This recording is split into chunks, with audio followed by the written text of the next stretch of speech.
Coding I थी क्या? Coding में क्या था? कोडिंग कैसा हुआ? Hello, cookies. This is Payal, and recently I posted this on my Instagram story, and you guys just spammed my DM with questions asking how did I manage to get into TCS and what are the tips and tricks that I would suggest to you guys. So, without further ado, let's dig into it. Just a quick disclaimer for you all.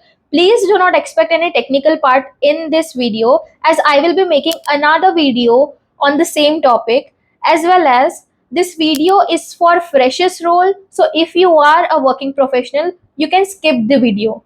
So let's get started. Starting off with the applications.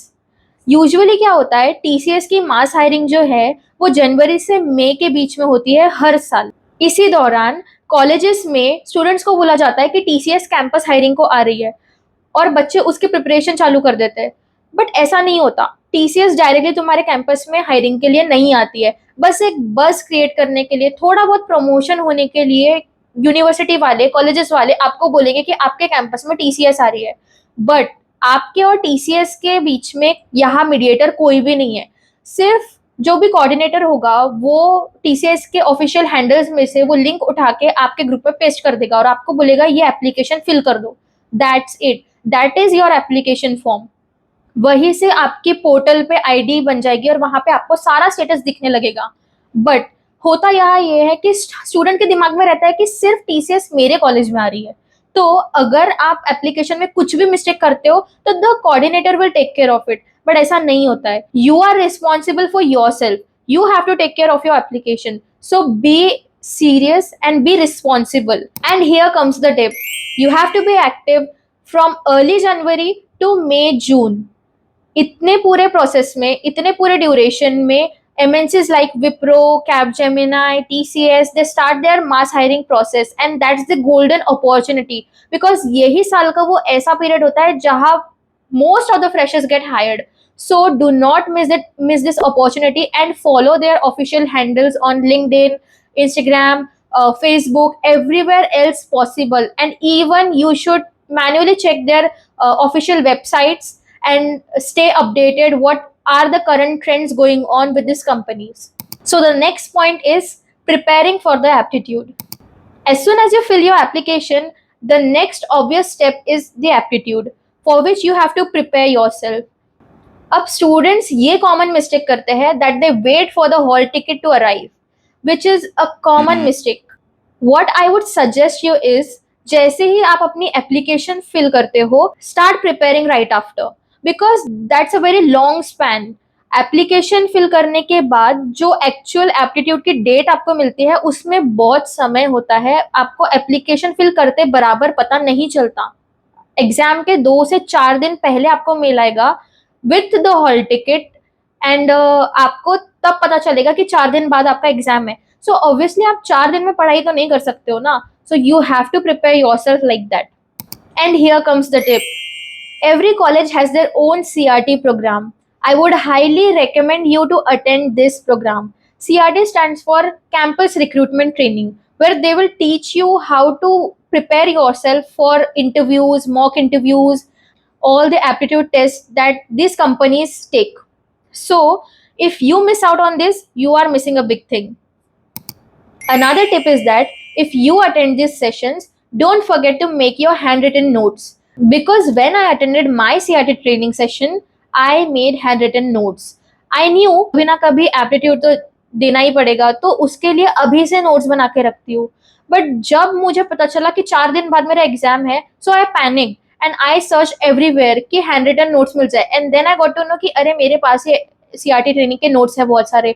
And that really help me. It was a game changer. Trust me, you have to make your handwritten notes. It's like एक तीर से बहुत सारे निशान है. Because सारी companies aptitude assessment मांगती है जो इन्हीं क्वेश्चंस, इन्हीं टॉपिक्स के अराउंड घूमते हैं. तो अगर आप एक बार अच्छे से प्रिपेयर कर लोगे ना, तो आपको बार बार उस बुक को हाथ नहीं लगानी पड़ेगी. So another controversial topic is what is the format for the aptitude. Exam का फॉर्मेट क्या था?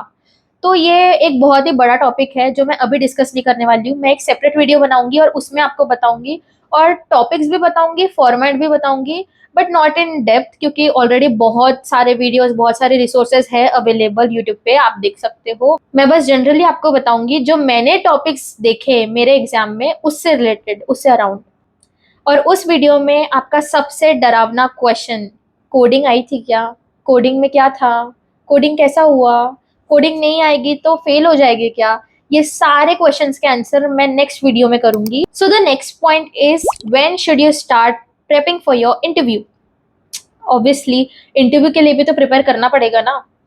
अब ये थोड़ा सा सिली है, but it's my personal suggestion to you all. देखो, इंटरव्यू आप टीसीएस के लिए प्रिपेयर करो, कैपजेमिनाई के लिए प्रिपेयर करो, कोई भी कंपनी के लिए प्रिपेयर करो, बट बेसिक्स तो आपको पढ़ने पड़ेंगे। आपको कॉन्फिडेंस तो बिल्ड करना ही पड़ेगा, कम्युनिकेशनल स्किल्स भी बिल्ड करने पड़ेंगे। तो देखो, एप्टी देने के बाद में आप वेट मत करो रिजल्ट्स का कि आपको इंटरव्यू के लिए बुला रहे हैं नहीं है, उसका वेट प्लीज मत करो। आप एप्टी देकर आओ और राइट अवे स्टार्ट कर दो अपनी प्रिपरेशन। क्यों? क्योंकि मोस्ट ऑफ द केसेस में क्या होता है कि इंटरव्यू के लिए वो एग्जैक्टली 1-2 दिन पहले बुलाते हैं। मेरे केस में मुझे एक दिन पहले पता चला कि कल मेरा इंटरव्यू है। बेरली मेरे पास में 6 घंटे भी होंगे प्रिपेयर करने के लिए, क्योंकि मुझे रात के 8, 8:30 बजे पता चला, और and I was travelling somewhere else. तो बहुत ही मेस्ड अप सिचुएशन हो जाती है अगर ऐसा कुछ हुआ तो। इसलिए आई वुड सजेस्ट यू ऑल कि जैसे ही एप्टीट्यूड आपने दे दिया, वैसे ही आप अपनी प्रिपरेशन स्टार्ट कीजिए। अब प्रिपरेशंस में भी क्या, कैसे स्टार्ट करोगे, क्या स्टार्ट करोगे? तो प्रिपरेशन में आप ना बेसिक्स पूरे अपनी जो भी डोमेन में आप हो, अपने बेसिक्स क्लियर रखो। उसके बाद main the key is communication. आपको ढंग से कॉन्फिडेंटली बात करते आना चाहिए। ऐसे नहीं कि तुतला के बात कर रहे हो वहां पे, या आप बहुत डर रहे हो, नर्वस हो, पैर टैप कर रहे हो एचआर के सामने। No, you have to be confident and firm on whatever you have studied throughout. Now the tip is, एक मिरर लो, उस मिरर को देखते हुए सारी बातें करो इंग्लिश में। इमेजिन करो कि आप ही अपने एचआर हो, आप ही खुद से क्वेश्चन पूछ रहे हो और आप ही जवाब दे रहे हो। और choose difficult questions first. Easy question सबको आते हैं, सब इजी क्वेश्चंस पूछ के इजी क्वेश्चन आंसर कर लेते हैं, बट चूज डिफिकल्ट क्वेश्चंस, आप ज्यादा अच्छे से ट्रेन होगे। Moving on to the next point. अब सारी प्रिपरेशंस हो गई है, सारी पढ़ाई हो गई, and we are ready to go and give our interview. कुछ बेसिक पॉइंट्स हैं जो मैंने नोटिस किए मेरे इंटरव्यू के वक्त।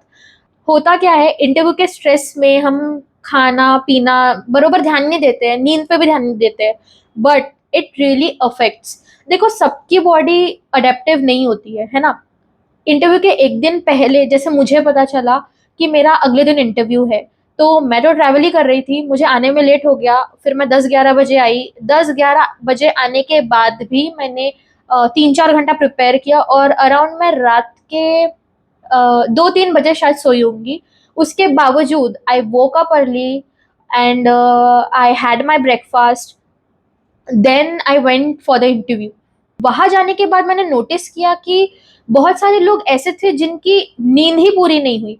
नींद तो मेरी भी पूरी नहीं थी, बट फर्क ये था कि माई बॉडी वॉज अडेप्टिव। मुझे आदत थी ये सब करने की, बट कुछ लोगों को आदत नहीं थी।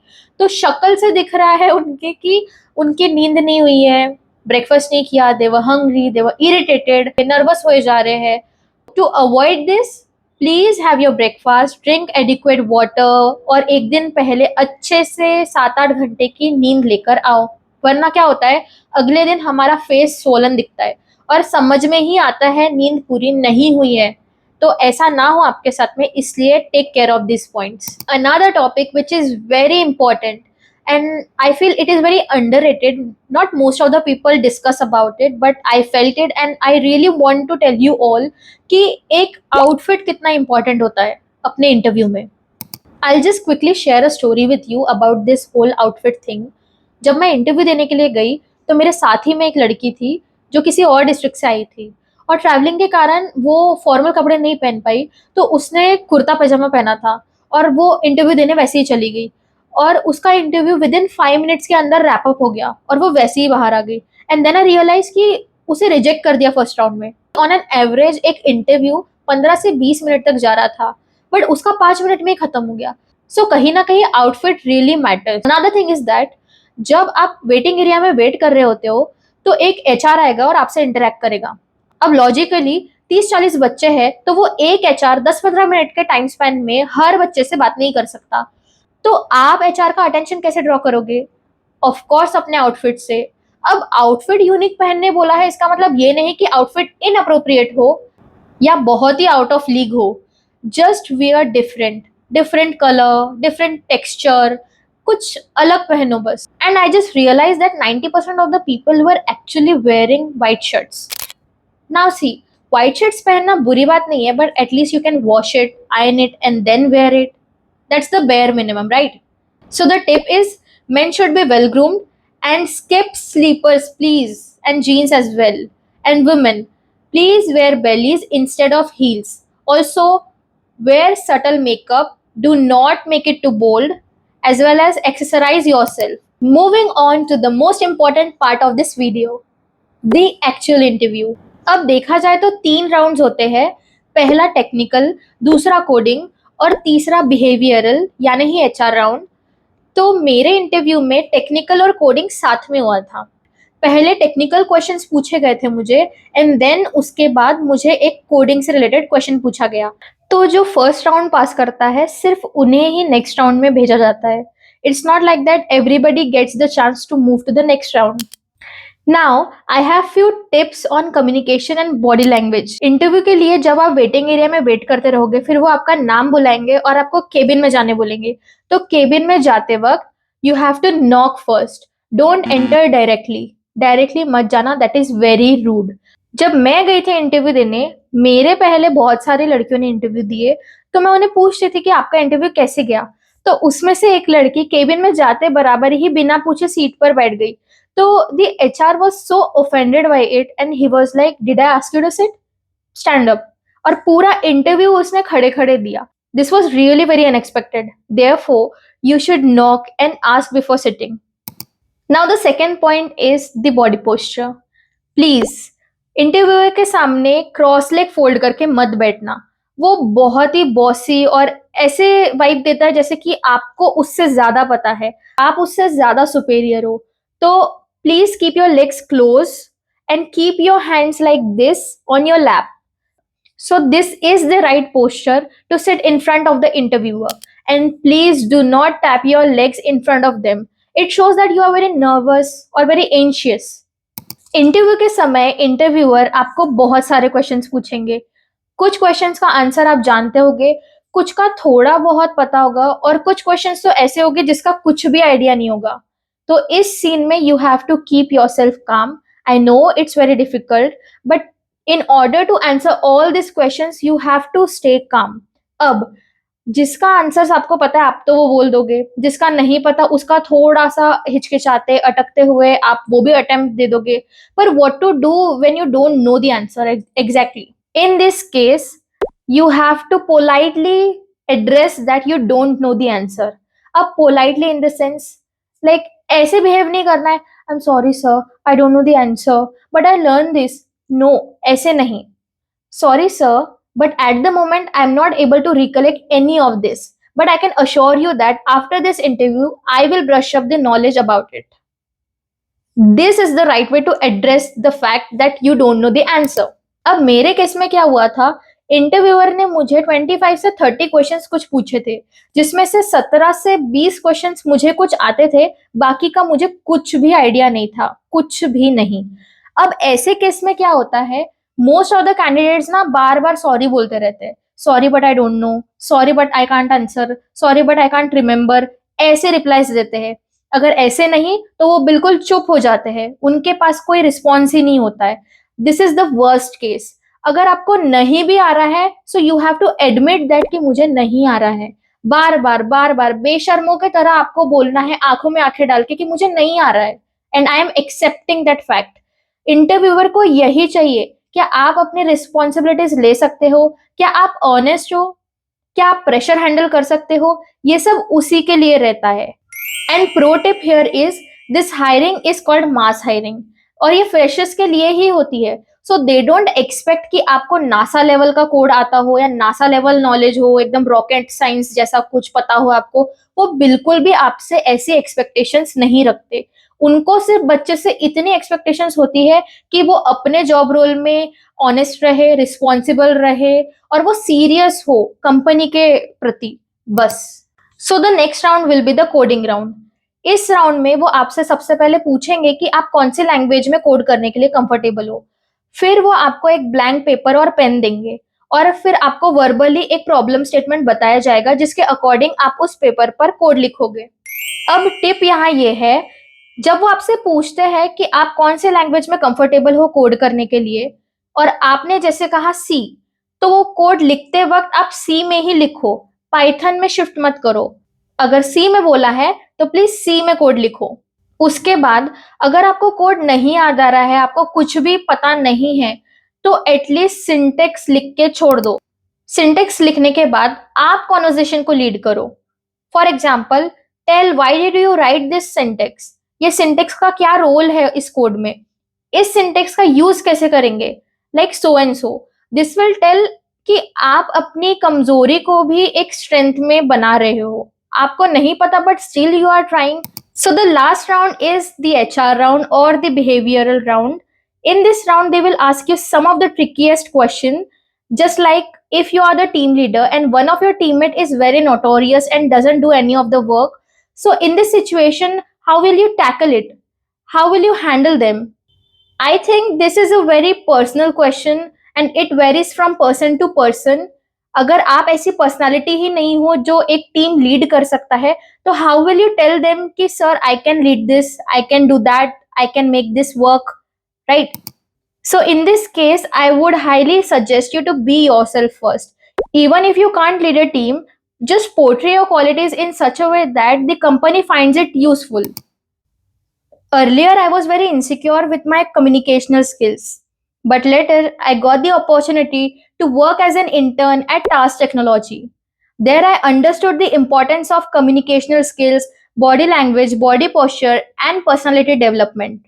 They not only help you with technical skills, but also they boost your confidence in every way possible. I would highly recommend you to check out their pages and contact them if you want to know more. Details are in the caption. That's it for today. I hope you guys liked this video.